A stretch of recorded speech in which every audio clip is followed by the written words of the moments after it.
Today my topic is previous year question paper maths pedology 2018 का पहला question है। प्राथमिक कक्षाओं में बच्चे गणित में क्या सीखते हैं, इसके आंकलन का ध्यान किस पर नहीं होना चाहिए, किस पर नहीं होना चाहिए। तर्क कौशल का विकास। प्रारंभिक कक्षाओं में एक गणितीय अवधारणा के विकास में निम्नलिखित निर्देशों का अनुक्रम किस प्रकार किया जाना चाहिए। किस प्रकार। सबसे पहला आएगा भाषा के माध्यम से समझना, अनुभव प्रदान करना और प्रतीकात्मक प्रतिनिधित्व का उपयोग करना और चित्र बनाना। थर्ड क्वेश्चन है हमारा अधिगम और आंकलन के चक्र में के निम्नलिखित चरणों को क्रम में लेना है। क्रम में लिखना है हमें।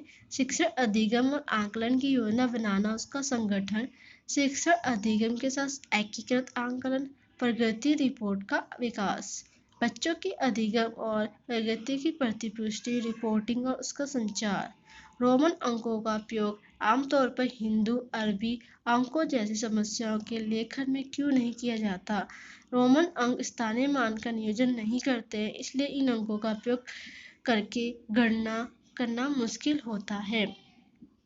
अशिक्षित दुकानदार का उपयोग किए जाने वाले गणित की संबंधित समस्याओं को हल करने में वैकल्पिक रणनीति के रूप में कक्षाओं में शिक्षकों द्वारा चर्चा की जानी चाहिए। नेक्स्ट क्वेश्चन है, एक शिक्षक को गणित कक्षा में बच्चों को एक विशेष समूह को कैसे संभालना चाहिए। अलग अलग क्षमताओं वाले बच्चों को एक साथ सामूहिक रखकर ताकि एक दूसरे से सीख सके, यानी एक समूह में रखकर इसमें एक दूसरे से बच्चे सीखते हैं।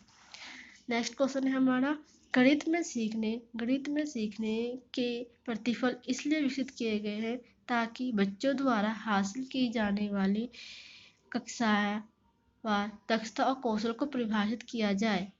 कक्षा में हो रहा कौन सा कार्य एक गतिविधि है। बच्चों द्वारा कविता के रूप में गिनती का वाचन। बच्चों के बीच गिनती के कौशल विकसित करने के लिए निम्नलिखित में से कौन सा पूर्व संख्या अवधारणा के रूप में सीखने के लिए आवश्यक है। कौन सा है। एक का संगतता।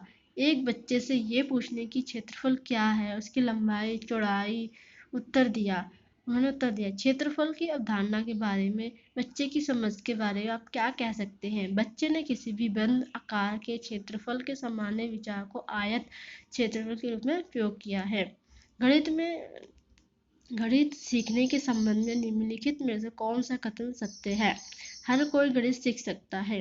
पाइथागोरस प्रमेय को सिखाने के लिए एक शिक्षक को एक शीट वितरित की है जिस पर समकोण वाले 4 त्रिभुजों को खींचा गया था और बच्चे के त्रिभुज की भुजाओं के बीच संबंध खोजने के लिए कहा जाता है। कौन सा है। आंगन विधि। संकल्पना मानचित्र के बारे में सत्य नहीं है।